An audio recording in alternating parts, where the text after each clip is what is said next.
अगर वीडियो पसंद आए तो लाइक और सब्सक्राइब करना मत भूलना। पिता बुढ़ापे में भी सारा गड्डियां वही गिनती, तुम ही सब कर लो, बच्चे क्या करेंगे। समय से जिम्मेदारी दे दो बच्चों को। बच्चों को जिम्मेदारी देने से फायदा बहुत है। दो बेटे हैं, दोनों को अपना अपना बांट दो, भैया ये तुम्हारा। आजकल के कुछ माँ बाप ऐसे हैं, जीते जी बेटों का बंटवारा नहीं करते और मर जाते हैं। मरने के बाद बच्चों में झगड़ा होता है, अरे भैया जीते जी बांट दो ना, कल लड़के मरेंगे तुम्हारे बच्चे जमीन जायदाद के लिए, समय पे बांट दो। हम तो कहते हैं बच्चों का विवाह हो और तुरंत उनको बता दो कि ये खेत तुम्हारा, ये प्लॉट तुम्हारा, ये प्रॉपर्टी तुम्हारी। समझदार बाप हो तो करना, और मूर्ख बापों की तो हम कुछ कह ही नहीं सकते। यदि आप अपने बच्चों को समय से नहीं देते, बांटते, तो आप बहुत बड़े मूर्ख पिता हैं। आप बहुत बड़े क्या हैं, बोल दीजिए। मूर्ख पिता है वो जो समय से बच्चों को जिम्मेदार नहीं बनाता।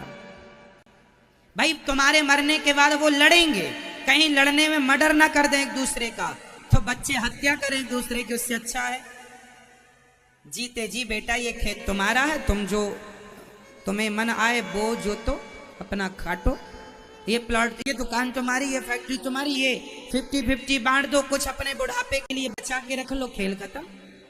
जो तुम्हारी सेवा करे वो बचा हुआ उसका लिख दो कि हम जो हमारे पास बचा है अब वो हमारी जो सेवा करेगा उसका। यदि दोनों सेवा करें तो आधा आधा दे देना, यदि एक करे तो एक को देना। उसी लालच में बच्चे सेवा करेंगे। क्यों मेरी माँ, सही है। अब कुछ माँ बाप, कुछ पिता इतने जिद्दी होते हैं, नहीं मैं जीते जी बांटूंगा नहीं, मर जाऊंगा तब बांट लेना। अरे तुम्हारे मरने के बाद वो लड़ेंगे। एक नंबर का मूर्ख बाप है ये। यदि किसी का ऐसा है तो माथे पे लिखवा दो, मूर्ख बाप है।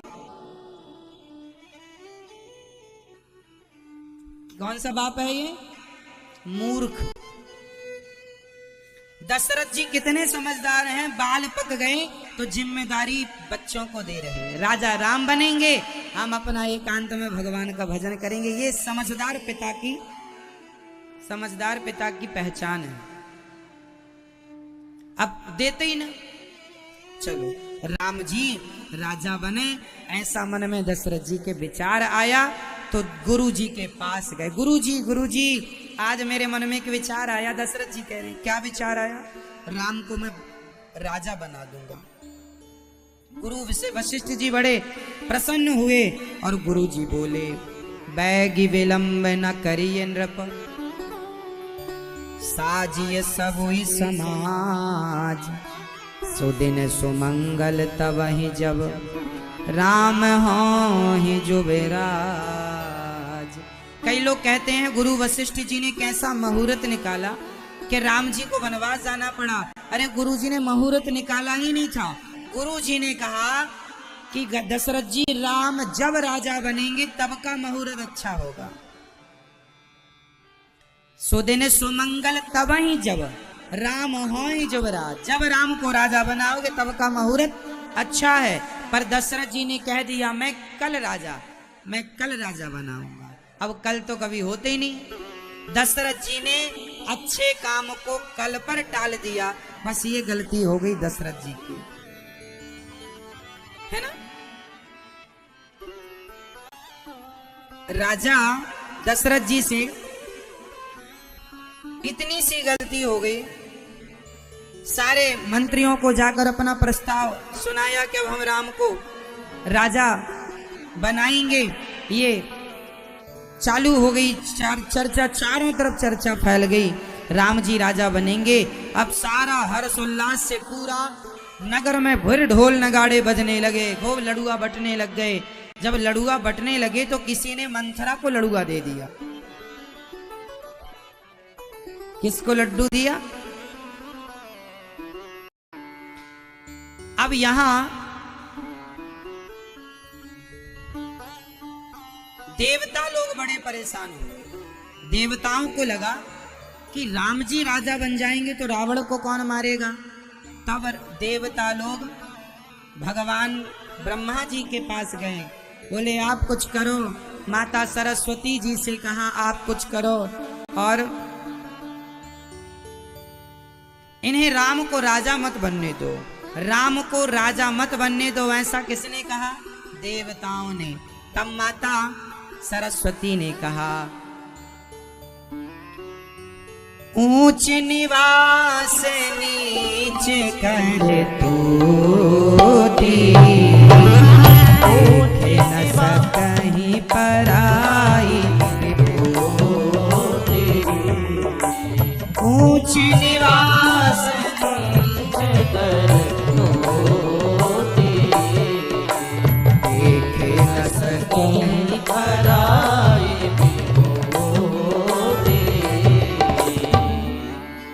ऊंच निवास नीच कर तूती।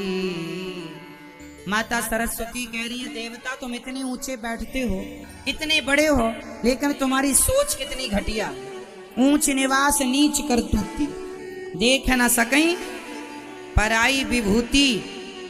आजकल समाज में आपने देखा होगा, कोई तरक्की कर जाए तो जलने वालों की भीड़ लग जाती है।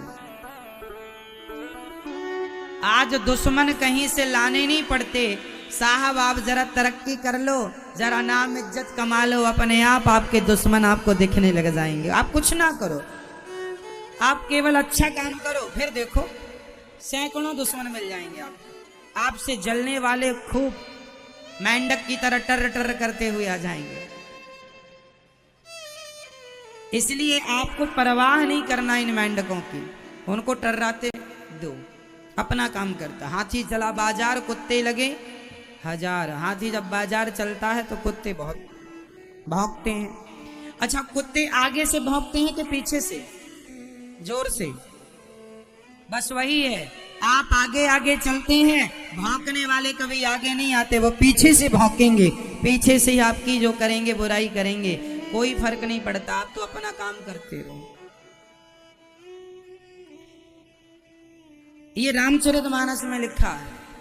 माता सरस्वती जी ऐसा कह रही हैं कि ऊंच निवास नीच कर तूती, देख न सकहीं पराई विभूति। जलने वाले बहुत होते हैं। अच्छा, आप लोग किसी से जलते तो नहीं है? आप लोग अपने पड़ोसियों को देख के तो नहीं जलते? मैया आप जलती हो मेरी माँ? नहीं। किसी को देखकर जलने से कोई फायदा नहीं।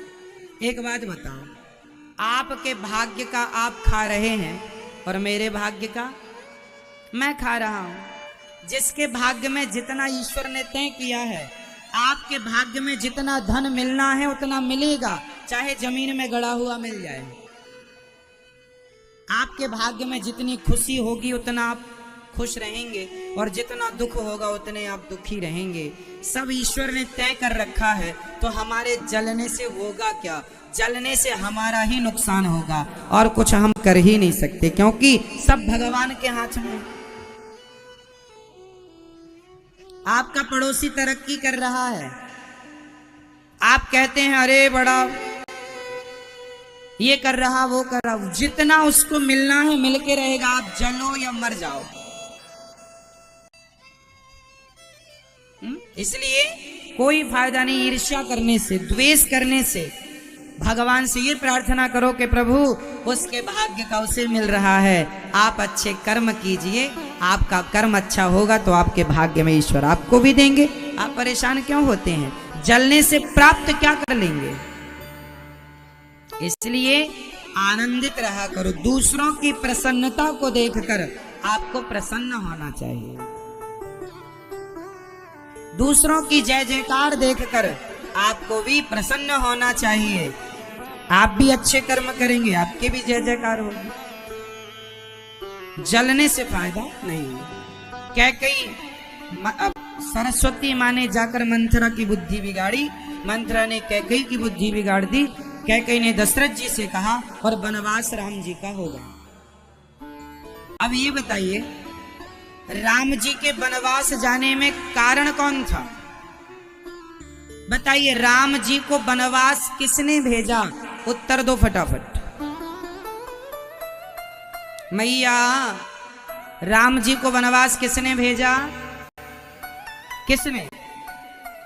राम जी को वनवास भेजने में जिम्मेदार कौन है? मंथरा, कैकई, देवता, सरस्वती जी या स्वयं राम? 5 ऑप्शन। बताइए राम जी को वनवास भेजने का मूल जिम्मेदार कौन है? कौन है राम जी को वनवास भेजने वाला?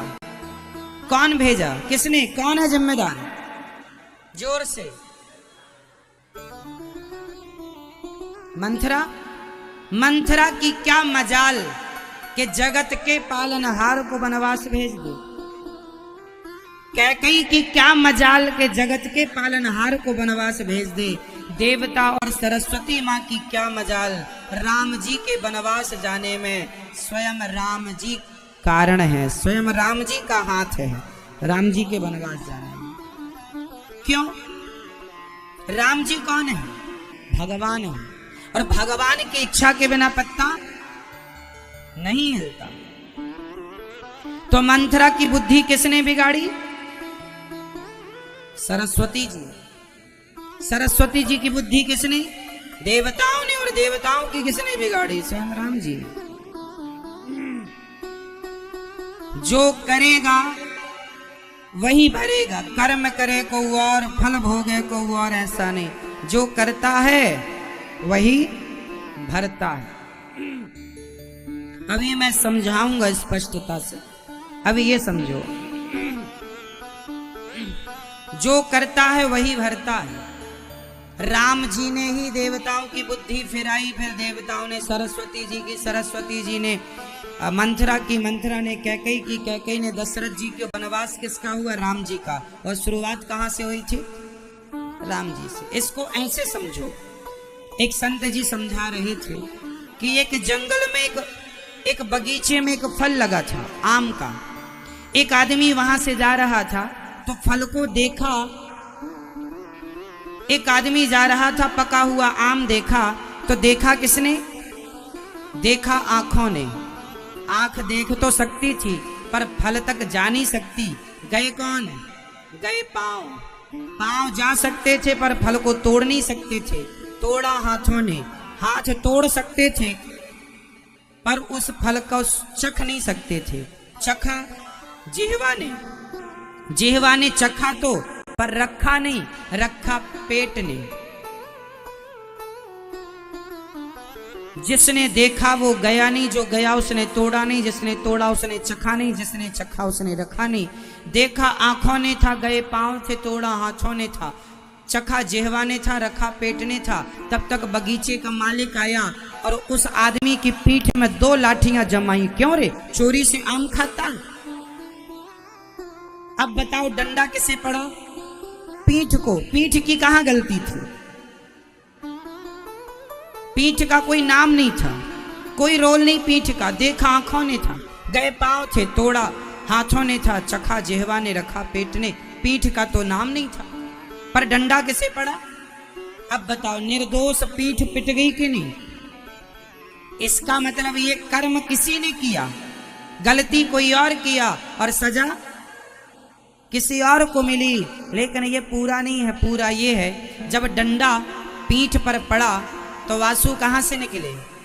आंखों से। और फल को देखने की शुरुआत कहां से हुई थी? आंखों ने। जो देखा था उसी को रोना पड़ा। जो करेगा वही भरेगा। ईश्वर के घर का यही न्याय है, देर से पर दंड मिलता है। जो करेगा वो भरेगा। जैसी करनी। अब राम जी के चरित्र को आप जरा समझ लीजिएगा स्पष्टता से। राम जी भगवान है। कैकई, मंथरा सब निमित्त है। ये जगत के पालनहार हैं। ये लीला करना चाहते हैं तो लीला करने के लिए इन्हें वनवास जाना है, इसलिए इन्होंने निमित्त मंथरा और कैकई को बनाया है। ठीक है। कथा ये है कि जब राम जी छोटे से थे ना, तब माता कैकई की एक बार आंखें मूंद ली मेरे राम ने। कैकेयी ने कहा राम खोलो। मैं समझ गई बेटा तुम राम ही हो। राम जी बोले माँ मैं एक शर्त पर आपकी आंखें खोलूंगा। हाँ हाँ बताओ बेटा क्या चाहते हो। माँ मैं आपसे कुछ मांगना चाहता हूं। क्या दोगी माँ। हाँ बेटा बोलो तो सही। जब मुझे मेरे पिता वनवास भेजने लगे ना माँ, जब मुझे मेरे पिता राजा बनाने लगे ना माँ, तो आप मुझे वनवास भेज दें। कैकेयी माँ ने कहा बेटा मैं तुम्हें वनवास क्यों भेजूंगा, भेजूंगी तुमने गुनाह क्या किया है, क्यों वनवास भेजूं। राम जी ने कहा माँ मेरा जन्म रावण इत्यादि दुष्टों को मारने के लिए हुआ है। आप वनवास भेज दोगी तो मैं ये सेवा करके आऊंगा, कार्य करके आऊंगा। संतों की सेवा के लिए मेरा अवतार हुआ है। कैकेयी मां ने कहा राम क्या तुम अयोध्या में रहकर नहीं मार सकते, रावण को अपना काम अयोध्या में रहकर नहीं कर सकते। तब राम जी ने कहा मां मैं तो अयोध्या में रह के रावण को मार सकता हूं, पर एक आदमी है जिसे अयोध्या में रह के नहीं मारा जा सकता। बताओ वो कौन था जिसे अयोध्या में, अरे राम जी अयोध्या में रह के रावण को मार देते, क्या बुराई थी। जाते युद्ध करते, युद्ध में ललकारते मार देते, यही तो राजा लोग युद्ध ऐसी तो करते थे। कुंभकर्ण को भी मार सकते थे। एक आदमी था जिसे अयोध्या में रह के नहीं मारा जा सकता था। बताओ वो कौन था। विभीषण को तो मारा ही नहीं राम जी ने। मैया बताओ वो कौन था जिसे अयोध्या में रहकर नहीं मारा जा सकता था।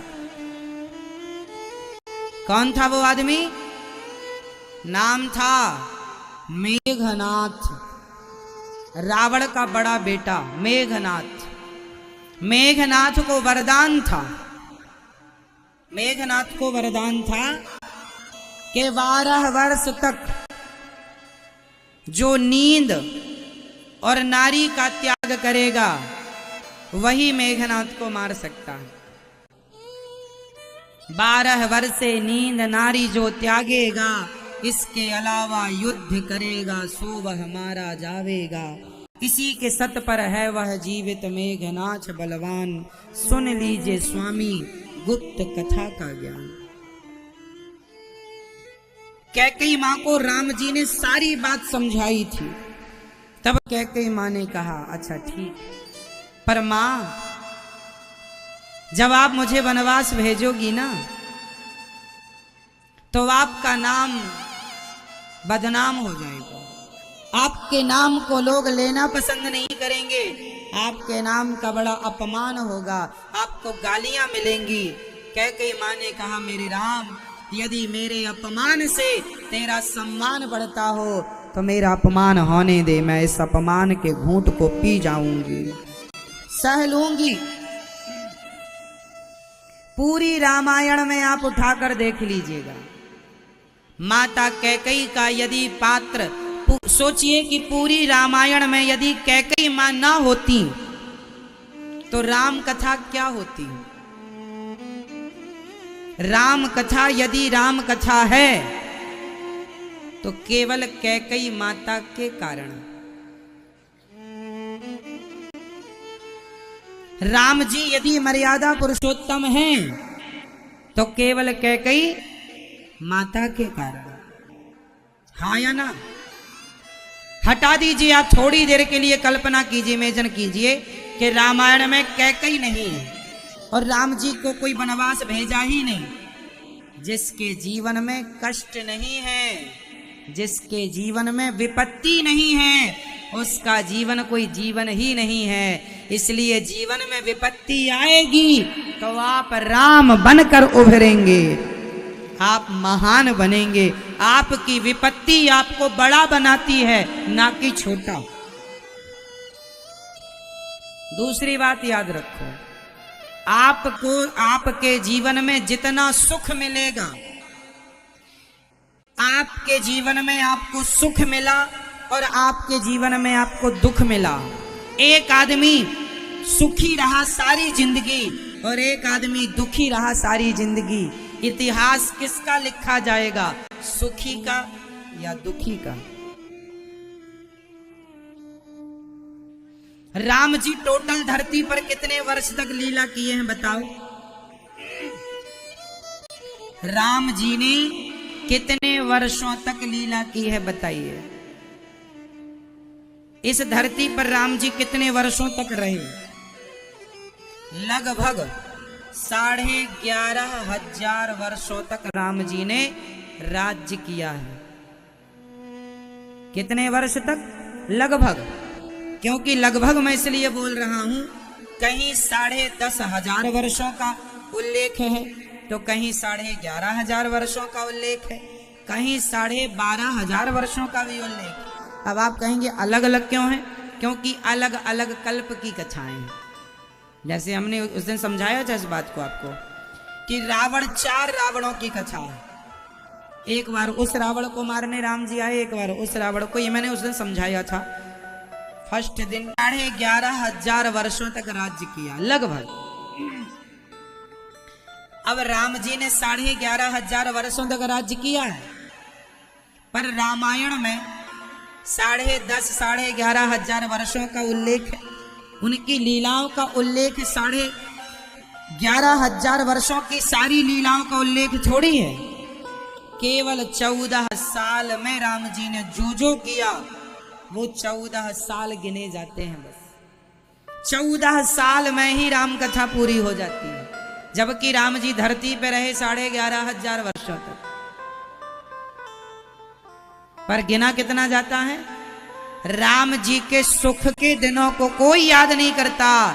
राम कथा राम के सुख के दिनों की नहीं है, राम कथा राम जी के दुख के दिनों की है। अरे दुख के दिनों को ही लोग सुनते हैं, सुनाते हैं, याद करते हैं कि विपत्ति में उसने कौन सा निर्णय लिया, कैसा डिसीजन लिया, ये मायने रखता है। तो राम जी का वनवास क्यों हुआ, माता कैकेयी ने क्यों किया, ये मैंने आपको समझाया। अब आगे चलते हैं। मंथरा नाम की एक गोस्वामी जी लिख रहे हैं,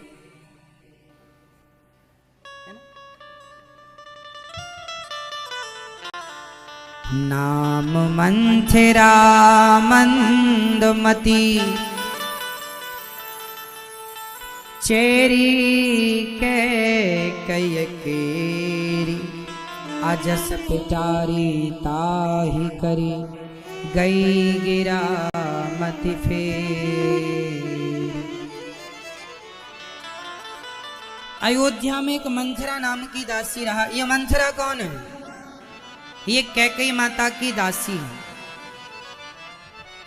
ये मंथरा की कथा ऐसी है कि कैकेयी के जो पिता थे कैकेयी नरेश, कैकेयी नरेश जो कैकेयी के पिता थे, उनके सेनापति हुआ करते थे मंथरा के पति।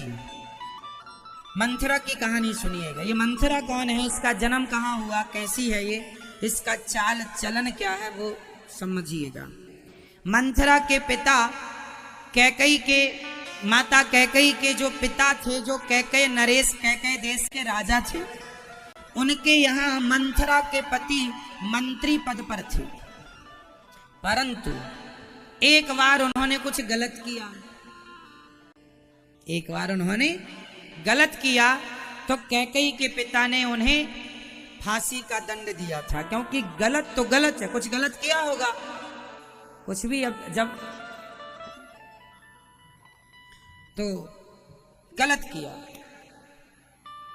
और जब गलत किया तो मंथरा के पति को फांसी की सजा हुई। मंथरा का पति मर गया, मंथरा हो गई विधवा।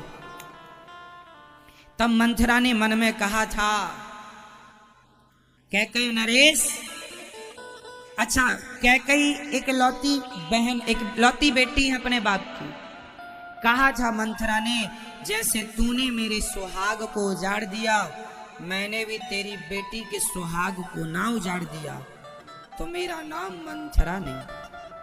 इसलिए जब मंथरा छोटी थी, उसके पति को दंड मिला, तो पति तो मर गया पर पत्नी अकेली बची, तो राजा ने दयावश उसे अपने घर में काम में रख लिया। तो मंथरा वहां काम में रहने लगी। कैकेयी का बड़ा ध्यान रखती, तो बचपन से इसने कैकेयी को पाला पोसा था, बड़ा लाड़ प्यार ऊपर से था, अंदर से कपट था कि इसका विवाह होगा तब मैं इसको विधवा करूंगी। कितना गहरा षड्यंत्र रहा। इसलिए आपके साथ में रहने वाले लोग, आपके संग उठने बैठने वाले लोग आपके लिए क्या सोचते हैं, कैसे पता लगेगा?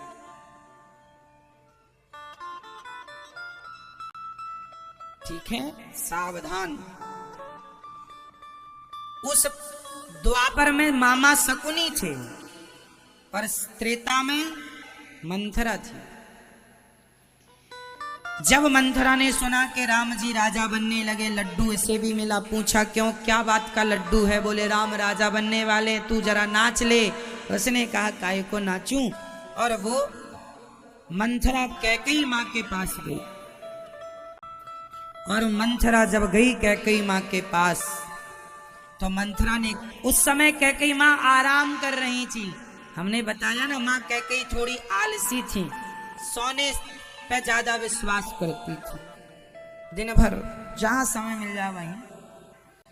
तो उस समय आराम कर रही थी, तो मंथरा पहुंची और मंथरा ने कहा तुम तो पांव पसार के सो। देखो भड़काने वाले लोग कैसे भड़काते हैं, आज मैं आपको यहां स्पष्ट समझा दूं। मंथरा कहीं गई नहीं, आज भी मंथरा जिंदा है। बोलो मेरी माँ, फर्क कितना है? पहले केवल एक अयोध्या में मंथरा थी, आजकल हर गली मोहल्ले में 2-4 मंथरा आपको मिल जाएंगी, जिनका काम ही है झगड़ा कराना, यहाँ का वहां, वहां का यहाँ, जिसका काम। तो ये मंथरा कहीं गई नहीं, उसका वंश आज भी जीवित है। ये गांव मोहल्ले शहरों में जो भी सोसाइटी कॉलोनिया में जो कुछ महिलाएं होती है ना, उनका काम ही है। जैसे अभी अब देखो शाम हो रही है, वो कथा नहीं सुनेंगी, वो ये देखेंगी कि कौन कहाँ गई, कहाँ बैठी है, कौन मिल जाए तो हम किसकी बात किससे जाकर कह दें, उलझाना। तो ये सब मंथरा की वंशज है। मंथरा ने कैकेयी से कहा सो बहुत जल्दी तैयार रहना। तैयार किसके लिए? दासी बनने के लिए। जैसे हम तुम्हारी दासी है ना, ऐसे बहुत जल्दी तुम कौशल्या की दासी बनोगी, कमरा में झाड़ू पोछा करोगी। कैकेयी बोली ऐसा कैसे कह रही है? कैकेयी ने डांटा, क्या हो गया? बोले राम राजा बनने वाले हैं। तो कैकेयी नाचने लगी, अच्छा मेरा राम राजा। अब कैकेयी ने कहा ये हार ले, तूने बधाई मुझे दी, मुझे संदेशा दिया, पहली सूचना तूने दी, ये ले सोना। ये गुस्सा काय को करती है? मंथरा बोली अपना सोना तुम संभालो। तब कैकेयी माँ ने कहा काने खोरे कुवरे कुटल कुचाली जान, ती विशेष पुनि चेर कहीं भरत मातु मुस्कानी। माता कैकेयी ने मंथरा को डांटा, क्या हो गया तुझे? काने खोरे कुवरे, तेरी कुबड़ निकली है? तेरा हम क्या विश्वास करें? कैकेयी माँ ने समझ लिया कि ये महिला अच्छी नहीं है, डांटा। लेकिन गलती ये हो गई माता कैकेयी से कि डांटते हुए माता कैकेयी ने मुस्कुरा दिया। और जहां आप किसी को डांटे और हंस दें, उस डांट का कोई असर नहीं होगा। इसलिए जब डांटो तो डांटो, बाद में मुस्कुराना नहीं, उस डांट का कोई प्रभाव नहीं पड़ेगा।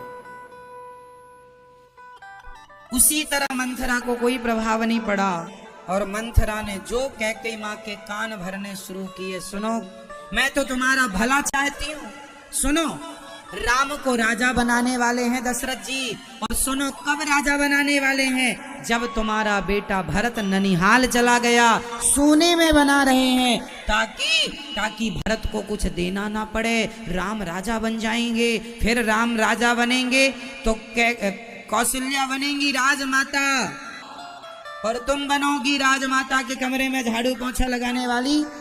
तुम तो सौत हो ना, सौत जानती हो, तुम सौतन हो। कद्रु विनतहि दीन दुख तुम्हि कौशल्या देव। भरत बंदीगृह, भरत को बंदीगृह में डाल के और बंदी बना देंगे, और पूरा राज्य राम हड़प लेंगे। ऐसा मंथरा ने कैकेयी को जब भड़काया तो धीरे धीरे क्या हुआ,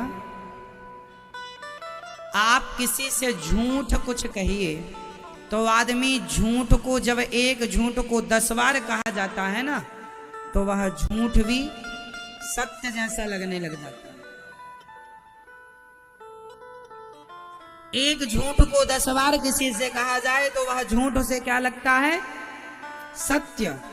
मंथरा का झूठ माता कैकेयी ने सत्य मान लिया, और धीरे धीरे मंथरा की बातों में आने लग गई। कद्रु विनता का, कद्रु और विनता, कद्रु कौन है, कद्रु है सर्पों की माता, और विनता है श्री गरुण जी की माता।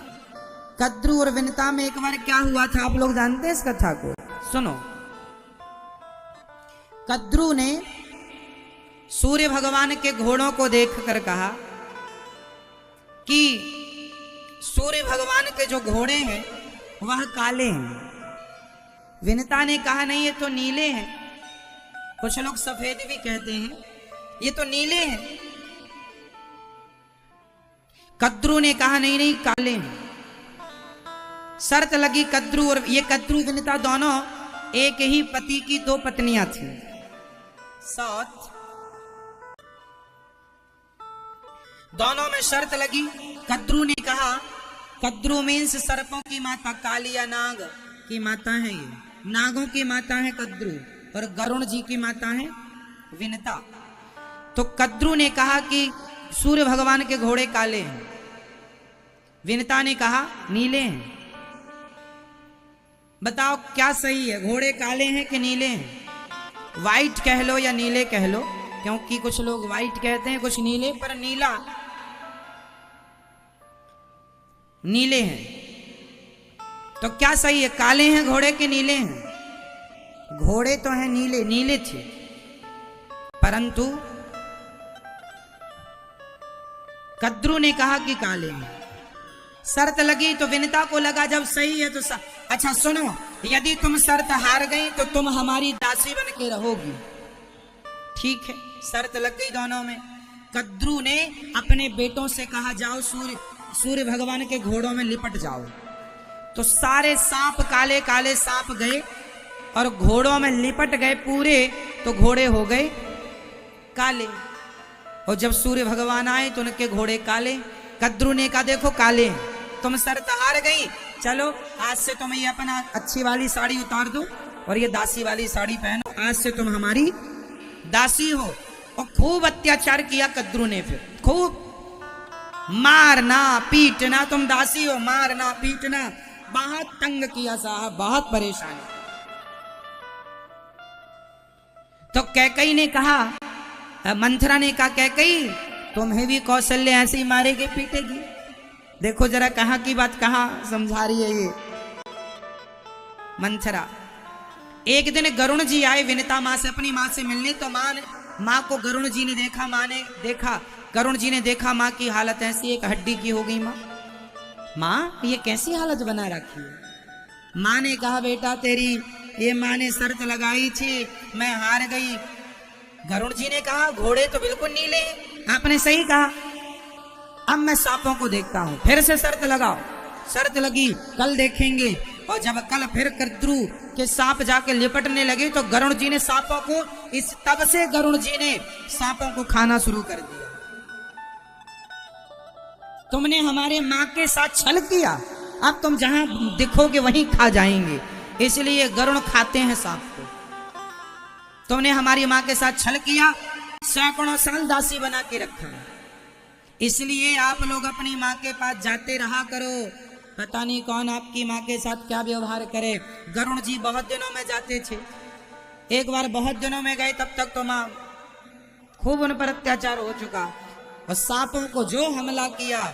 और फिर विनीता ने कद्रू से कहा, मैं शर्त जीत गई, अब तू मेरी दासी, पर मैं तुझे दासी वासी नहीं बनाऊंगी, तू अपनी पत्नी की तरह रह।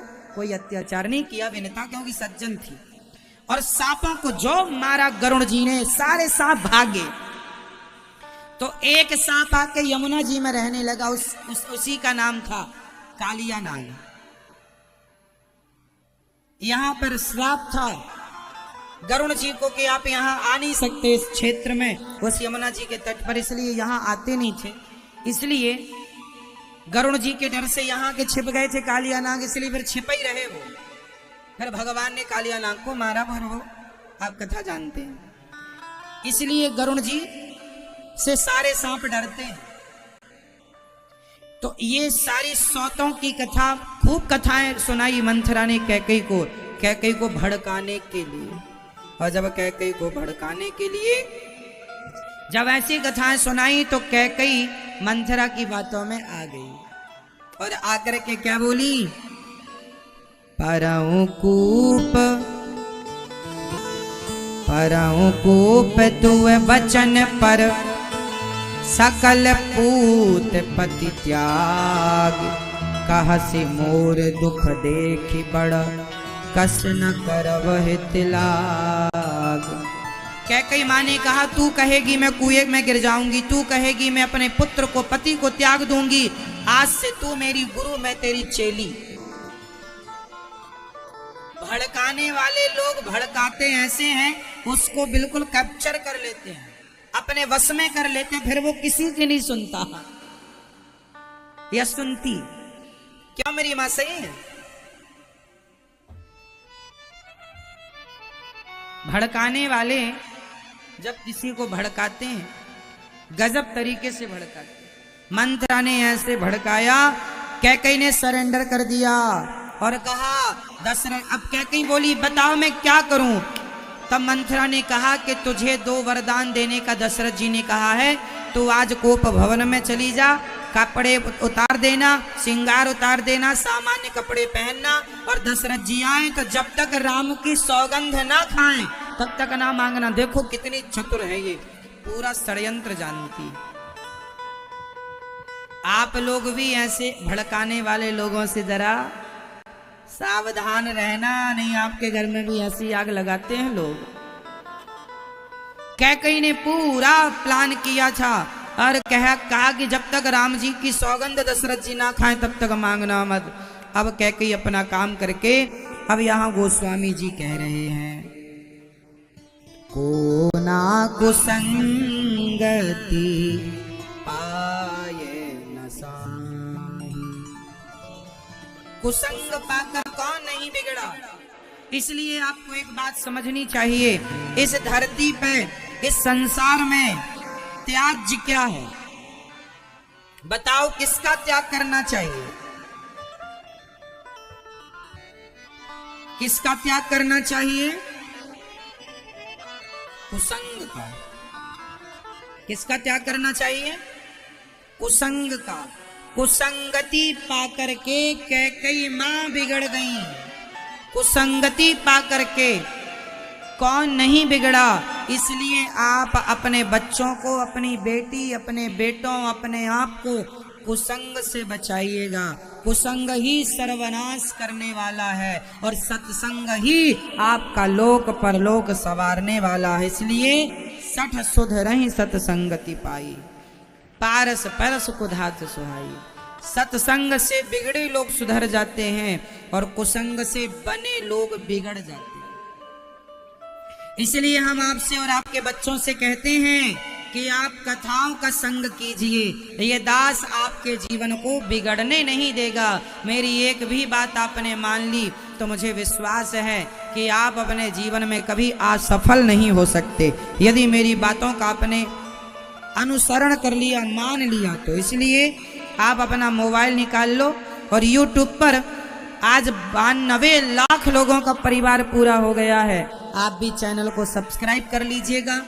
आप YouTube पर अनिरुद्धाचार्य जी डालिए, ऐसे चैनल खुल के आएगा। आपकी टीवी स्क्रीन पर आप देख पा रहे हैं, ऐसे चैनल खुल के आता है और अनिरुद्धाचार्य टाइप करने के बाद ऐसे खुलेगा और आप तुरंत ये लाल बटन को अपनी उंगली से क्लिक कर लीजिएगा।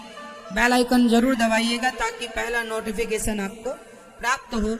आप भी चैनल को सब्सक्राइब कर लीजिएगा ताकि आपको भी यह बड़े परिवार से जुड़ने का मौका मिल जाए और आप भी इस बड़े परिवार से जुड़कर आप भी एक 92 लाख लोगों का परिवार, 92,53,941 लोगों के परिवार में आप भी जुड़ जाएं। ये लो, आप जुड़ गए। धीरे धीरे आप सबके प्यार आशीर्वाद से यह परिवार 1 करोड़ लोगों का परिवार पूरा होने वाला है। और आप में से कौन कौन चाहता है कि 1 करोड़ का परिवार जल्दी पूरा हो जाए? 1 करोड़ लोगों का परिवार। तो चैनल को सब्सक्राइब कर लेना यदि आपने नहीं किया तो, और करके शेयर करना ताकि सबको कथाएं सुनने को मिले और सबको कथा सुनाने से सबको ज्ञान की वृद्धि होगी। यही सत्संग आज के युग में ना, कुसंग सब जगह, भले कुसंग अपने पांव पसार रहा हो, लेकिन ये दास अनिरुद्ध इस कलयुग के कुसंग में भी 3.5 घंटा आपको सत्संग कराता है। आप टीवी पर, मोबाइल पर यदि जुड़े हैं तो आपका समय सार्थक हो जाएगा। काम करते रहो, चलते फिरते रहो, जब समय मिल जाए तब थोड़ी सी कथा सुन लिया करो। कोई एक बात आपको अच्छी लग जाएगी, शायद वही बात आपके जीवन में आपको बहुत कुछ। कल मुझे एक सज्जन बता रहे थे कि वो पहले नौकरी करते थे, 20,000 रुपए मिलता था, और मैंने कथा में कहा था नौकरी लेने वाले नहीं, नौकरियां देने वाले बनो। ये बात उन पर इतना प्रभाव करी कि वो नौकरी देने वाले बन गए और उन्होंने कहा आज मैं लगभग लाख रुपए कमाता हूं और मेरे अंडर में लगभग 50 लोग 70 लोग काम करते हैं। देने, केवल विचार बदल गए। तो विचार कहां से आएंगे? अच्छे विचारों को आने के लिए भाई खिड़की खोलेंगे तब ना कमरे में हवा आएगी। खिड़की खोलेंगे ही नहीं तो कमरे में हवा कहां से आएगी? उसी तरह जब आप अपने कानों को खोल करके कथा में लगाएंगे तो कथा से ही ज्ञान की हवा प्रवेश करेगी जो आपके जीवन में परिवर्तन करेगी, बदलाव करेगी। इसलिए अभी 29 तारीख से यहाँ भागवत जी की पोथी बैठेंगी। आप लोग भी भागवत जी की पोथी पाठ से अपने आप को जोड़ना। अभी भागवत जी की पोथी मतलब जो भागवत जी अपने पूर्वजों के लिए कराते हैं, अपने घर की सुख शांति समृद्धि के लिए कराते हैं, आप वृंदावन आकर भागवत जी की पोथी करा सकते हैं। और 29 नवंबर से ये पोथी पाठ होंगी। आप जरूर जुड़ें, क्योंकि आप लोग अपने जीते जी भागवत जरूर सुन लेना, क्योंकि जीते जी ही हम पुण्य करें तो काम आता है। मरने के बाद फिर बच्चे करें ना करें, बच्चे करें तो अच्छा है। आप अपने बुजुर्ग माता पिता या जो नहीं है उनके लिए भी भागवत जी की पोथी पाठ का अनुष्ठान करा सकते हैं यदि आप चाहें। भागवत जी सबका कल्याण करती है। आप जब सुने, जैसे सुने, आप सुने। प्रिय भक्तों, अब माता कैकेयी ने मंथरा के इशारों पर नाचना शुरू किया। कोप भवन में गई और दशरथ जी को जब संदेशा मिला तो दशरथ जी कैकेयी माँ के पास किसी के कहने पर दासी ने कहा महारानी कोप भवन में चली गई। दशरथ जी के तो मानो पांव के नीचे से जमीन खिसक गई। दशरथ जी डर गए कि राम को राजा बनाने का समय है और ये क्या अनहोनी हो रही है। दशरथ जी बहुत डर गए। धीरे धीरे दशरथ जी जाने लगे। कैकेयी माँ के पास जब पहुंचे तो माता कैकेयी आज बड़ी डरावनी लग रही हैं। दशरथ जी डर गए। देवी, ये क्या तुम अंधकार भरे कमरे में बैठी हो और तुम्हारा श्रृंगार फैला हुआ है, बाल फैले हुए हैं, क्या है ये? इसी का नाम है साहबत्रिया चरित्र। नारी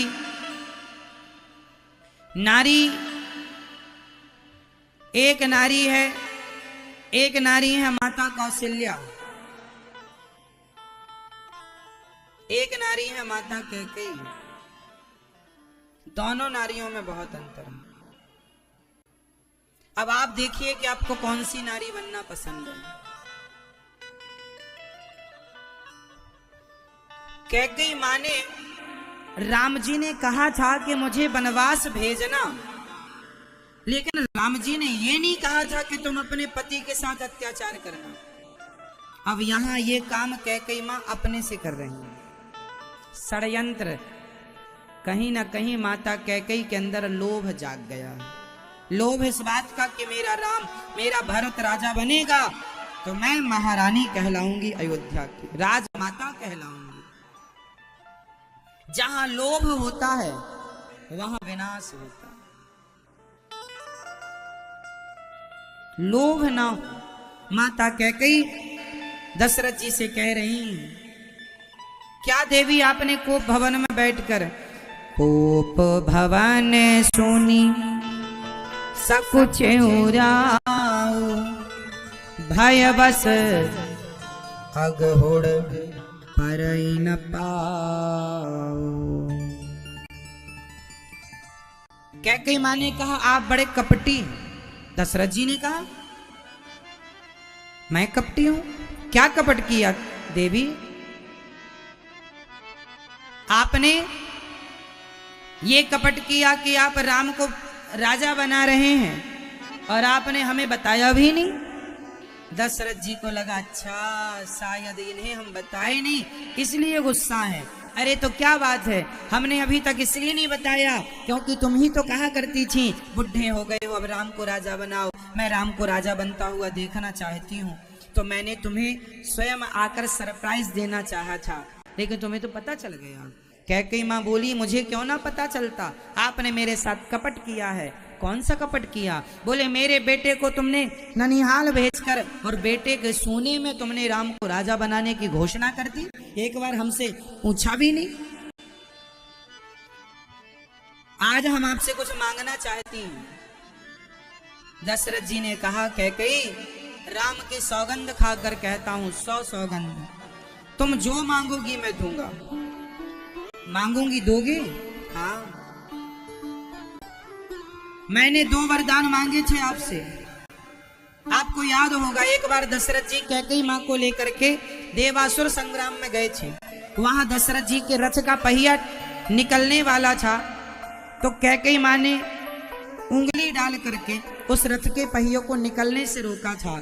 तब दशरथ जी ने कहा था देवी आपके कारण हमारी जान बची है, तो आपको हम 2 वरदान देंगे, क्या मांगती हो? कैकेयी ने कहा जब जरूरत आएगी तो मांग लेंगे। कैकेयी ने कहा आपने 2 वरदान देने का कहा था, आज तक तो आपने दिया नहीं। दशरथ जी ने कहा कभी आपने मांगा ही नहीं। कैकेयी बोली आज मांगती हूँ। दशरथ जी ने कहा 2 नहीं, आप जितने मांगोगी बताओ किस राजा को मैं रंक बना दूं और किस रंक को राजा, तुम जैसे मैं खुश रहो कैकेयी मैं वैसे तैयार हूं, बताओ क्या चाहती हो? कैकेयी ने कहा यदि दे सको, तो कैकेयी ने वरदान मांगा। कैकेयी ने कहा सुनहु प्राण प्रिय। कैकेयी ने दशरथ जी को क्या कहा? सुनहु प्राण प्रिय। कहती है प्राण प्रिय, ये जान ले रही हैं और कह रही हैं प्राण प्रिय। सुनहु प्राण प्रिय भावत जी का, देहु एक बर भरतहि टीका। पहला वरदान ये है कि तुम राम को भरत जी को राजा बनाओ। ठीक है, दशरथ जी ने इसे सहर्ष स्वीकार कर लिया। यदि तुम चाहती हो कि अयोध्या का राजा राम नहीं भरत बने तो मुझे कोई दिक्कत नहीं, पर दूसरा भी चाहती हूं। क्या? दूसरा वरदान कैकेयी ने मांगा, मांगाऊं दूसरे बर कर जोरी। ये वरदान मांगते समय कैकेयी ने दशरथ जी से हाथ जोड़ लिया। मैं हाथ जोड़ के मांगती हूं। देखो जरा कितनी चतुर है मां। हाथ जोड़ के पहले कहा प्राण प्रिय, मीठा कह कह के आदमी ना लूट लेता है।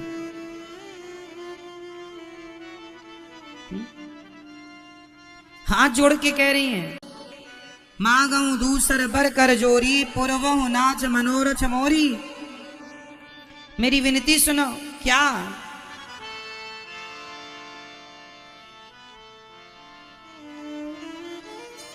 कह दिया कैकई ने,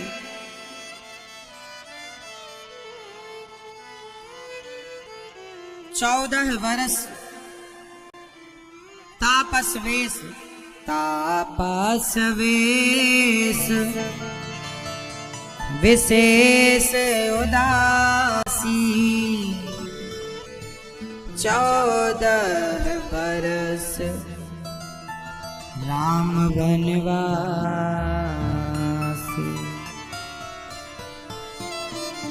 14 वर्ष के लिए राम को वनवास में। ये सुनकर तो दशरथ जी मानो निष्प्राण हो गए, मानो प्राण निकल गए।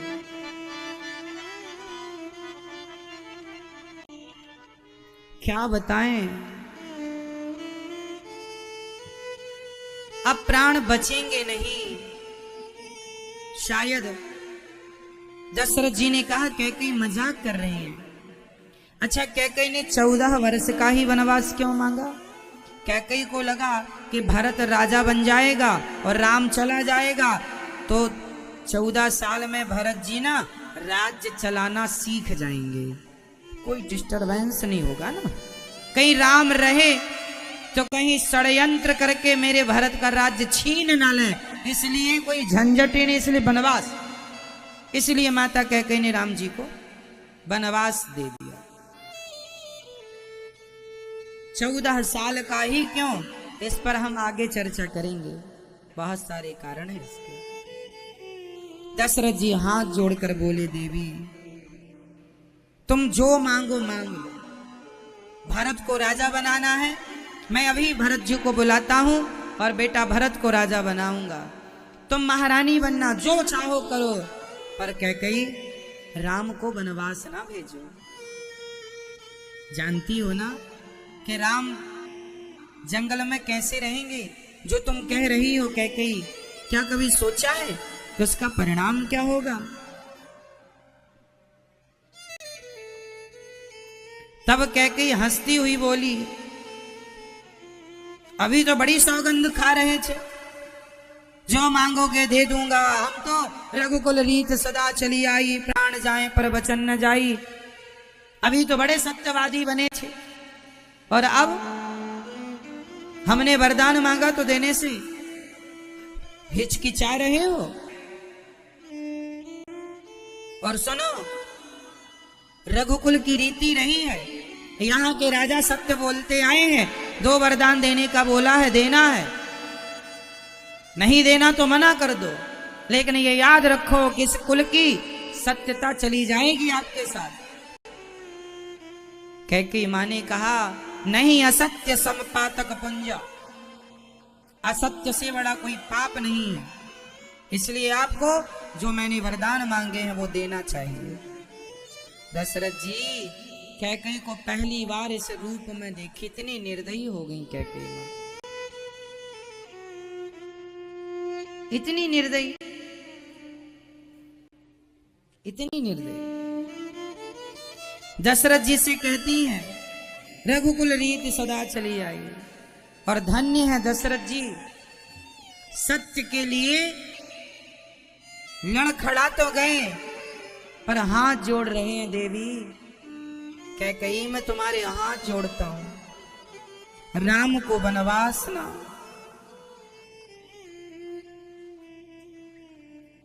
राम को वनवास ना दो। यदि राम वनवास चले गए, मेरे मन में कोई छल नहीं है कि भारत को राजा नहीं बनाऊंगा, राम को राजा सोने में ऐसा कोई नहीं था। राम के बिना मैं जी ना पाऊंगा। कैकेयी बोली, नहीं, सवेरा होते ही यदि राम वनवास नहीं गए 14 साल के लिए तो मेरा आप मरा हुआ मुंह देखेंगे। दशरथ जी बोले और यदि चले गए तो कैकई तुम मेरा मरा हुआ मुंह देखोगी। कैकई बोली मरो तो मर जाओ, आप हमें अपनी मृत्यु का भय ना दिखाइए महाराज, मरो तो मर जाओ पर राम को वनवास भेजना ही पड़ेगा।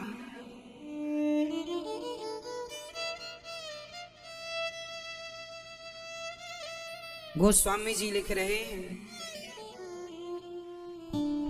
गही पद विनय कीन बैठारी, जने दिन कर कुल हंसी कुठारी।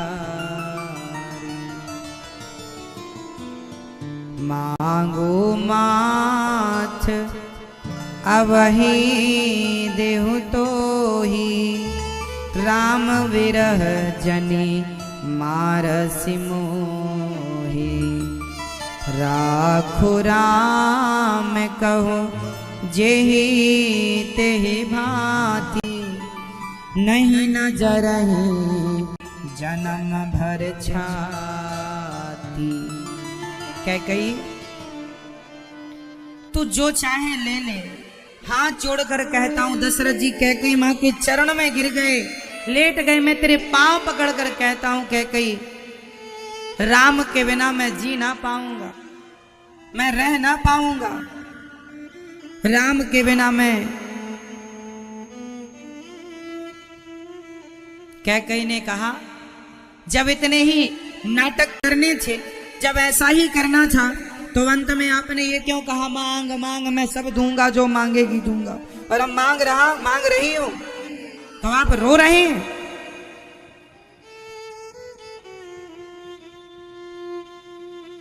आप चाह रहे हैं कि हमारे कुल की कीर्ति भी बनी रहे, प्राण जाए पर वचन न जाए और देना भी ना पड़े। या तो दो या मना कर दो, अपने कीर्ति को कलंक लगा लो। अब दशरथ जी के सामने चुनौती यह थी कि इनके वंश में आज तक किसी राजा ने झूठ नहीं कहा, जो कहा है वो किया। देखो पहले वचनों की कितनी कीमत हुआ करती थी, पहले व्यक्ति कितना सच्चा और ईमानदार हुआ करता था, और आज का आदमी एक एक रुपए दो दो रुपए में 10-10 झूठ बोलने को तैयार हैं। और दशरथ जी ने अपने कुल के वचन को रखने के लिए, सत्य को रखने के लिए कैकई की बात मानने पर मजबूर है। दशरथ जी जब देखे कि सुबह होने वाली है और कैकई बात नहीं सुन रही, रोए गिड़गिड़ाए चीखे सब कुछ किया, कैकई पसीजी नहीं। दशरथ जी बेहोश होकर गिर गए। वो मन में सोचने लगे कि राम वनवास जाएंगे कैसे जिएंगे, अभी गए नहीं, जाएंगे कितना दर्द होगा, राम के पांव में कितने कंकड़ कांटे चुभेंगे। ये सोच सोच कर दशरथ जी की छाती फटी जा रही है। सवेरा हो गया, चिड़िया चहकने लगी, राम राजा बनेंगे आज। राम राजा बनने की तैयारी सारे नगर में लगभग पूरी हो गई। पर सुमंत्र जी ने देखा कि आज सभा में पहली बार सवेरा हो गया और दशरथ जी नहीं। आज पहली बार ऐसा हुआ कि सुबह हो गई और राज दरबार में दशरथ जी, आज पहली बार ऐसा हुआ कि दशरथ जी सवेरे 4 बजे नहीं जागे। नहीं तो दशरथ जी के पूरे जीवन काल में एक भी सवेरा ऐसा नहीं था जिस सवेरे वो 4 बजे ना जागे।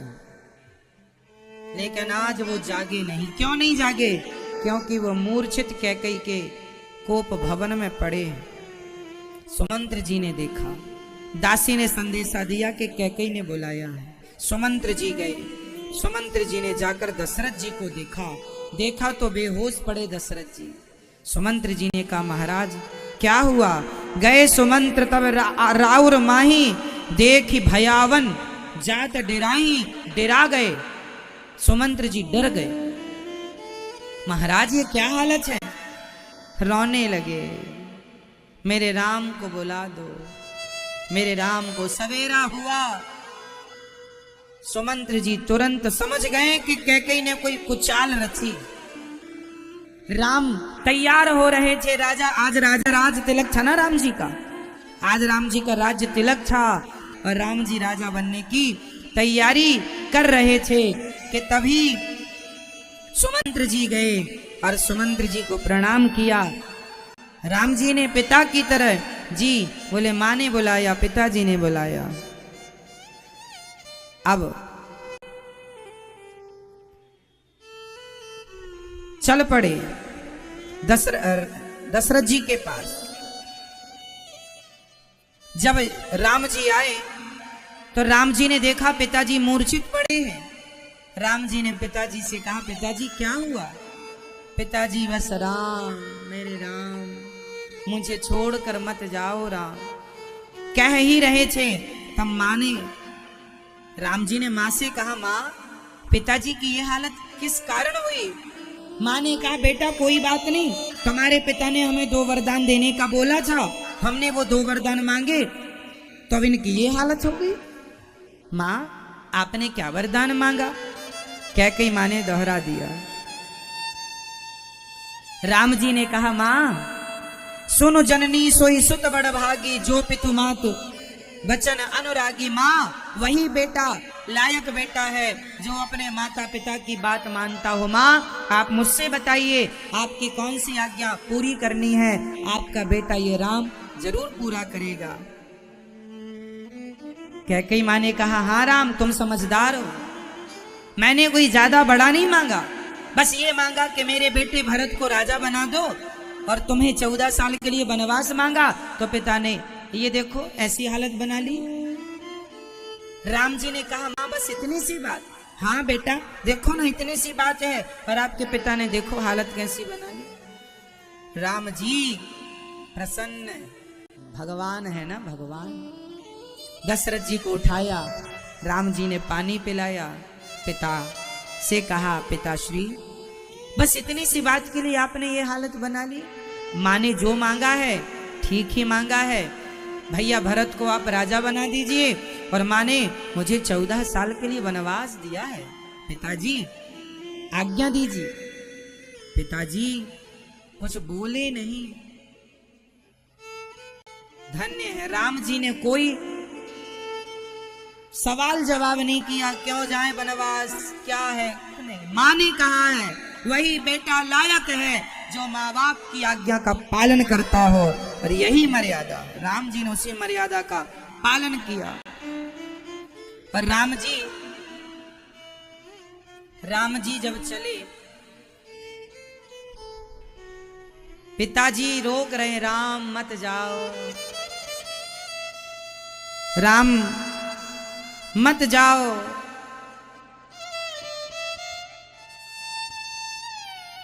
जब जाने लगे तो दशरथ जी रोने लगे, जरा देर ठहरो राम, जरा देर ठहरो राम, तमन्ना यही है, अभी हमने तुम्हें जी भर के अभी देखा नहीं।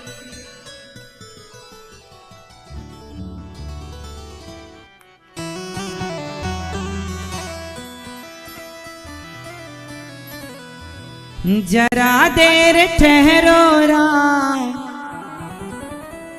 जरा देर ठहरो राम, तमन्ना यही है, अभी हमने जी भर के देखा नहीं है। हे राम हमें छोड़ कर ना जाओ, अभी हमने तुम्हें जी भर कर नहीं देखा। दशरथ जी कह रहे हैं, जरा देर ठहरो राम, जरा देर ठहरो राम, तमन्ना यही है, अभी हमने जी भर के देखा नहीं है, अभी हमने जी भर के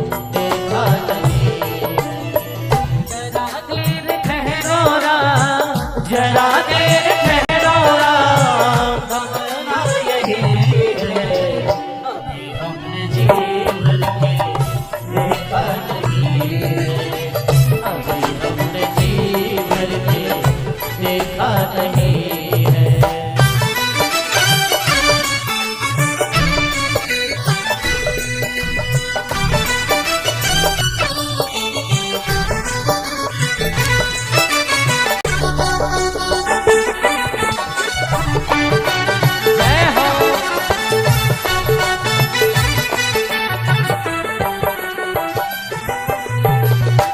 कैसी घड़ी आज जीवन की आई, कैसी घड़ी आज जीवन की आई, अपने ही प्राणों की करते विदाई, अपने ही प्राणों की करते विदाई। अब ये अयोध्या हमारी नहीं है, अभी हमने जी भर के देखा नहीं है, अभी हमने जी भर के देखा नहीं है। जय हो।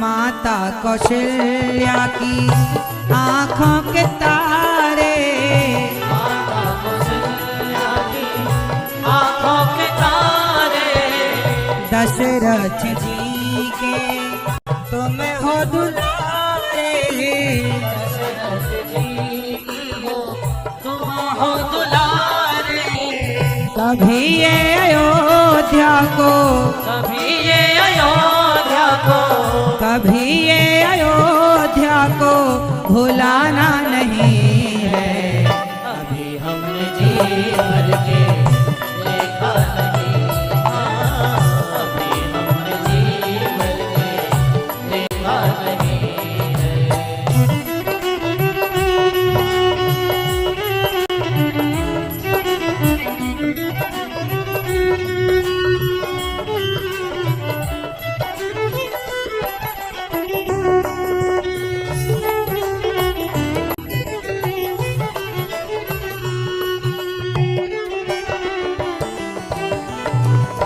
जब राम जी जाने लगे और दशरथ जी को लग गया कि अब कैकेयी को दया नहीं आएगी, अब राम जी को जाना ही पड़ेगा, तब राम जी को दशरथ जी ने क्या कहा, जाओ प्रभु अब समय हो रहा है, जाओ प्रभु अब समय हो रहा है, जाओ प्रभु अब समय हो रहा है, जाओ प्रभु अब समय हो रहा है, घरों का उजाला भी कम हो रहा है, घरों का उजाला भी कम हो रहा है, अंधेरी निशा का, तेरी निशा का, अंधेरी निशा का ठिकाना नहीं है, अभी हमने जी भर के देखा नहीं, अभी हमने जी भर के देखा नहीं है। जरा देर ठहरो राम, जरा देर ठहरो राम, जरा देर ठहरो राम, तमन्ना यही है, अभी हमने जी भर के देखा नहीं है, अभी हमने जी भर के देखा नहीं है, अभी हमने जी भर के देखा नहीं है, अभी हमने जी भर के देखा नहीं है, अभी देखा नहीं है, देखा नहीं है। कैसी घड़ी आज जीवन की आई, अपने ही प्राणों की करते विदाई। अब ये अयोध्या, अब ये अयोध्या हमारी नहीं है। अभी हमने जी भर के देखा नहीं है, अभी हमने जी भर के देखा नहीं है, देखा नहीं है।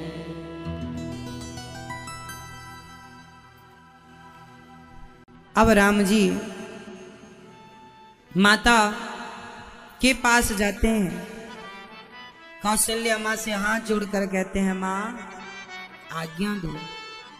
क्यों बेटा, तुम्हें राजा बनने की इतनी जल्दी है क्या? अभी समय नहीं हुआ ना माँ, मैं तो राजा बन गया। राजा बन गए? कहाँ के राजा बन गए? पिता दीन मोहि कानन राजू। माँ, मुझे मेरे पिताजी ने मुझे जंगल का राजा बना दिया है। जंगल का राज्य, अयोध्या का राज्य पिताजी ने भरत जी को दिया है और मुझे तो जंगल का राजा बनाया है। जब राम जी मां से ऐसा कहते हैं, मां जमीन पर गिर पड़ी। किसने तुझे किसने तुझे वनवास भेजा? पिता ने। क्या पिता का ही अधिकार होता है पुत्र पर, माँ का कोई नहीं? मुझसे तो पूछा नहीं माँ, माँ की भी आज्ञा है। मैंने तो बोला नहीं ना माँ, कैकेयी माँ ने बोला, दोनों ने बोला, माता पिता ने। इसलिए नहीं, मैंने नहीं बोला, इसलिए तू वनवास नहीं जाएगा, तू मेरा बेटा है। राम जी ने कहा, माँ यदि आप ही कहोगी कि तू मेरा है तो क्या ये आपके लिए शोभा देता है ये सब? माँ, मैं आप सबका बेटा हूं और माँ बाप की आज्ञा का पालन करना। यदि मैंने बात नहीं मानी ना माँ, तो आने वाले युगों में फिर कोई बेटा अपने माँ बाप की बात नहीं मानेगा। पहले मैं मानूंगा तब लोग मानेंगे। आने वाला बेटा अपने माँ बाप की बात माने, इसलिए मुझे माँ बाप की बात मान के वनवास जाना पड़ेगा। माँ, समाज को कैसे जीवन जीना है, राम जी ने वो जीवन जी करके दिखाया है। माँ बाप की आज्ञा, माँ बाप की सेवा कैसे करनी चाहिए, ये मेरे रघुनंदन से कोई सीखे, मेरे राघव से कोई सीखे। राम जी माँ से आज्ञा ले रहे हैं, अभी माँ के पास बैठे। मेरे राम अपनी माँ की सेवा करते हैं। पूरे चरित्र में राम जी ने क्या किया? सिर्फ माँ बाप की आज्ञा का पालन किया। इसलिए आप भी राम जैसे पुरुष बनो, माँ बाप की आज्ञा को सिरोधार्य करो। धन सबका यही रह जाएगा। राम को कोई धन से नहीं जानता, राम को लोग माँ बाप की आज्ञा। इस धरती पर श्रवण सबसे बड़े माँ बाप के भक्त हैं, ऐसा आप जानते हैं। लेकिन धन्य है राम, श्रवण से कई गुना ज्यादा श्रेष्ठ भक्ति अपने माँ बाप के चरणों में मेरे राम की है, इसलिए उन्हें मर्यादा पुरुषोत्तम कहते हैं। आप भी अपने माँ की सेवा किया करो। माँ भले कुछ भी कहे, आपको पलट कर माँ को जवाब नहीं देना कि आपने, चलो कभी कभी माँ गलत कह देती है, बाप गलत कह देता है, तो पलट कर आपको जवाब नहीं देना चाहिए।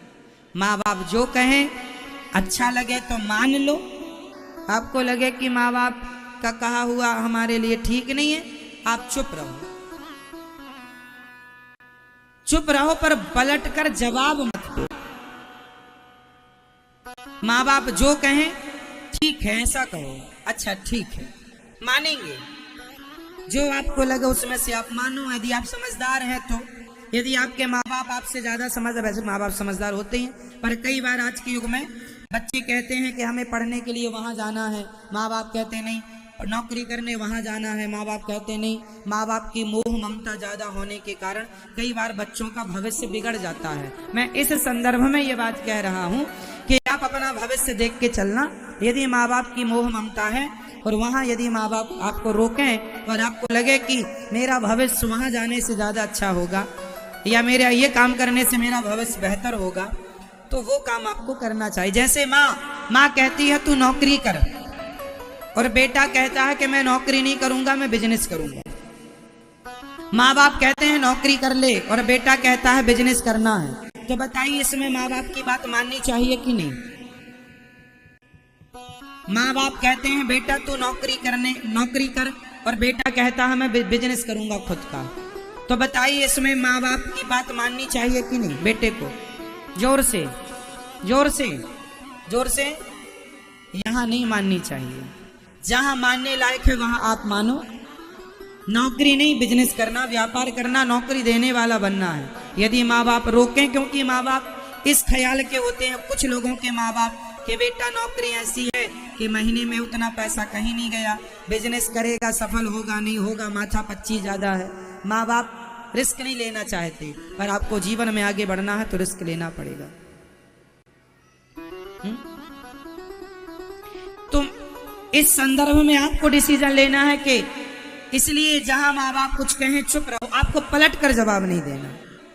इसलिए राम से ये सीखो, अपने माँ बाप की सेवा करो, माँ के चरण दबाओ, माँ की आज्ञा का पालन करो, और जब आप समझदार हो जाएंगे, कुछ करने लग जाएंगे, माँ का विश्वास जीत लेंगे, तब माँ बाप को विश्वास हो जाएगा कि अब मेरा बेटा जो करेगा बढ़िया करेगा, फिर माँ बाप कुछ नहीं कहेंगे। उसके लिए आपको विश्वास जीतना पड़ेगा अपने माँ बाप का। तो आप में से कितने बेटे अपने माँ बाप की सेवा करते हैं? आप सेवा करते हैं अपने माँ बाप, पांव दबाते हैं अपनी माँ के? कभी कभी अभी माँ है, जीवित है, पांव दबाते हैं रोज के, कभी कभी साल में एक बार। बाहर रहते हैं आप, कभी भीतर भी रहा करो, और जब भीतर रहा करो तो अपनी माँ को पूरा समय दिया करो। अपनी माँ की सेवा। पैसे सारी जिंदगी सबको कमाने हैं, पर सबसे बड़ा धन है सेवा। कल आप बड़े होंगे, बुजुर्ग होंगे, आपको भी चाहिए कि आपके बच्चे आपको समय दें। इसलिए बड़ों की सेवा, बुजुर्गों की सेवा, उनकी आज्ञा, उनका सम्मान। माँ के पास बैठा करो, माँ से खुद हाल चाल। आजकल कुछ पुरुष ऐसे होते हैं जो अपनी माँ को अपनी पत्नी के भरोसे छोड़ देते हैं। तुम खिलाना पिलाना, तुम ध्यान रखना। तुम पत्नियां, अरे बहू कितनी अच्छी हो, अच्छा है कि कुछ बहुएं बहुत अच्छी होती हैं, माँ की तरह सास की सेवा करती हैं। कुछ बहुएं, पर कुछ बहुएं ऐसी भी होती हैं जो अपनी सास के साथ बहुत अत्याचार करती हैं। तो कुछ सास भी करती हैं, ना सास ही कम है ना बहू कम है, तो सबके अलग अलग झंझट है। पर हम ये कहना चाहेंगे कि आपके साथ कोई कुछ भी करे, मतलब आपकी सास आपके ससुर कुछ भी कहें, आप उनके साथ अच्छा करो। जो वो करेंगे उनका दंड उन्हें मिलेगा, जो हम करेंगे उसका फल हमें मिलेगा। आजकल बच्चे अपने माँ बाप की सेवा नहीं करते, माँ बाप के लिए नौकर लगा लेते हैं। नौकरों से तुम सेवा करते रहना। नौकर अच्छी बात है, लगाओ, लेकिन थोड़ी देर समय पास में जाकर बैठो, खुद पूछो माँ कैसी हो, चरण दबाओ, चरण धोकर पियो। माँ की चरणों की सेवा भगवान स्वयं करते हैं। जब भगवान अपने माँ बाप के ऋण से उऋण ना हो पाए, तो हम और आप भला माँ बाप के ऋण से उऋण कैसे हो सकते हैं? आज बच्चे सेवा करते तो यहाँ गौरी गोपाल वृद्धाश्रम में वृद्ध माताएं क्यों रहती? आजकल की औलादें सेवा ही तो नहीं करती। माँ की सेवा के लिए नौकर है, पत्नी से प्यार खुद करता। एक दिन मैंने एक बेटे से कहा, माँ की सेवा करते हो? महाराज जी 4 नौकर रखे हैं। मैंने कहा, पत्नी से प्यार करने के लिए कितने नौकर रखे हैं? क्या बात करते हो महाराज जी? मैंने कहा, पत्नी से प्यार खुद करता है और माँ की सेवा नौकर। जब तू इतना ही व्यस्त रहता है तो पत्नी के लिए भी 2-4 नौकर रख ले कि भाई तुम ही प्यार करते रहना, हमें समय नहीं है। माँ ने तुम्हारी सेवा के लिए ना नौकर नहीं रखे थे, तुम्हारी तेल मालिश समय निकाल कर खुद करती थी।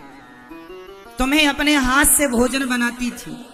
घर में भले भोजन बनाने वाली लगी हो, पर फिर भी माँ अपने बेटे के लिए कहती तेरे लिए आज मैं हलवा बनाऊंगी। हाँ या ना, ये माँ का प्यार है, कितनी भी बुढ़ी माँ हो। लेकिन जब बेटा बहुत दिन बाद घर आता है तो उसके लिए माँ खुद भोजन बनाती है, क्योंकि माँ मानती है कि मेरे बनाए भोजन में मेरा प्यार है और मेरा प्यार ही भोजन के द्वारा मेरे बेटे के भीतर जाएगा, बेटे के अंदर जाएगा। लेकिन बेटे लोग ये फीलिंग माओ की समझते ही नहीं, ये भावनाएं समझते ही नहीं। पैसा पैसा पैसा, कमा लो पैसा, उड़ जाना आकाश में। क्या करोगे साहब इतना पैसा? कितने बेटों की माँ तड़प तड़प कर मर गई, बेटा कमाने के लिए विदेश गए। माँ ने कहा बेटा आ जाओ, बाप तुम्हारा बीमार है, बेटा आ जाओ, माँ तुम्हारी बीमार है। जब माँ मर गई तो एक बेटा आया, तो बाप ने कहा क्यों रे, दूसरा क्यों नहीं आया विदेश से? बोला पिताजी माँ मर गई तो मैं आया हूँ, जब आप मर जाएंगे तो बड़ा भैया आएगा, व्यस्तता ज्यादा है। एक के मरने में एक जाएगा, एक के मरने में एक जाएगा। ये पढ़े लिखे बच्चे पागल हो गए हैं पैसों के लिए, इंसानियत भूल गए हैं।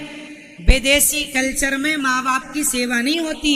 ये तो भारत का कल्चर, हमारी संस्कृति माँ बाप को इतना महान बताती है, और माँ बाप महान है इसलिए माँ बाप की सेवा करना सीखो। पढ़ लिख करके इतने बड़े ना बन जाओ कि अपने माँ बाप के एहसानों को भूल जाओ। इसलिए अपने माँ बाप की सेवा करना चाहिए। हर बेटे को अपनी माँ का ख्याल खुद रखना चाहिए।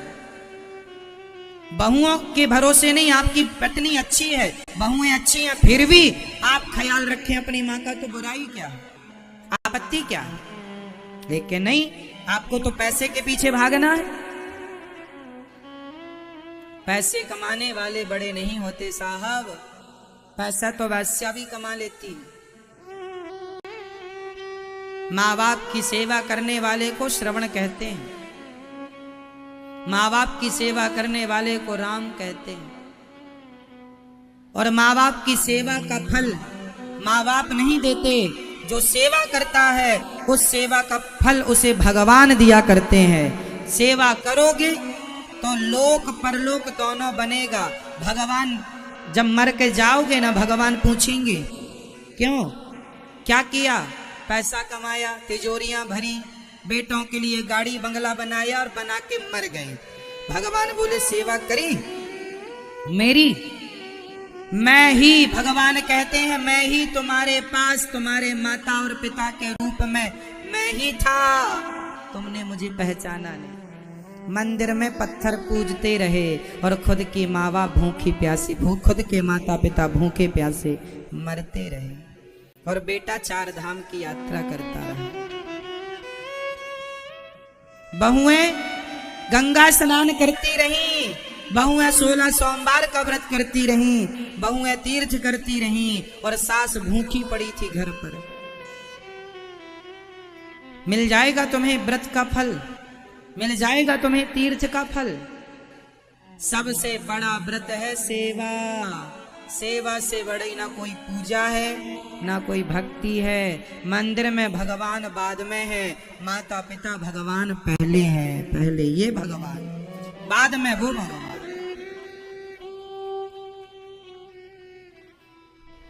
जो इंसानों में भगवान को ना देख पाया, जो माँ बाप में भगवान को ना पहचान पाया, जो माँ बाप को भगवान ना समझा, वो भला मूर्ति को भगवान क्या समझेगा।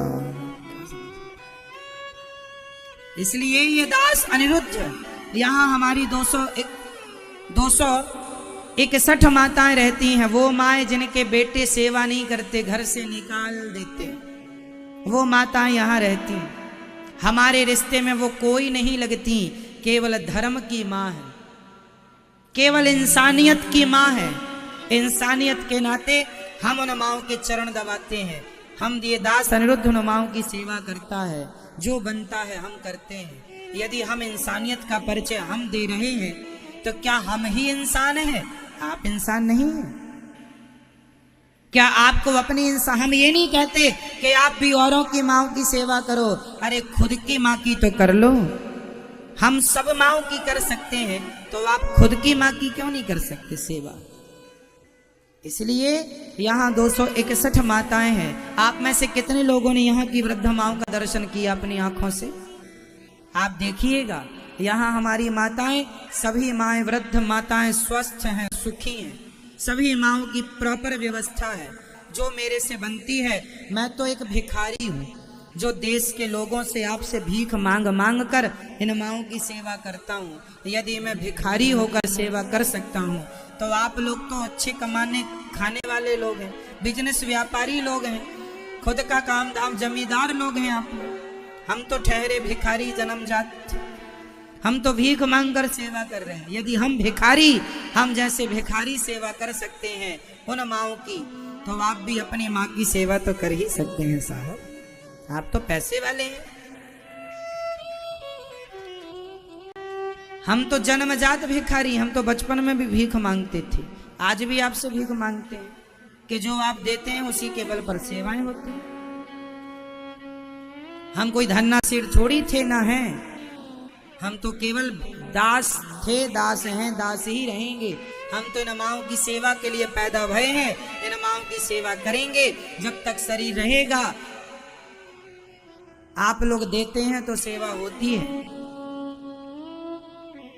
यदि एक बार एक आदमी ने मेरे से कहा कि यदि लोगों ने आपको नहीं दिया कुछ तो आप कैसे सेवा करेंगे? मैंने कहा जब लोग नहीं देंगे, पहली बात तो लोग देते हैं, यदि नहीं देंगे तो ठाकुर जी हैं सब करने वाले। बोले भगवान भी ना करे और लोग भी ना करें, फिर आप कैसे करेंगे? मैंने कहा फिर ठाकुर जी ने मुझे ये जो शरीर दिया है, मैं अपना शरीर बेचकर अपनी माँ की सेवा कर लूंगा। है ना, भगवान ने हमारे को किडनी विडनी तो दे ही रखी है।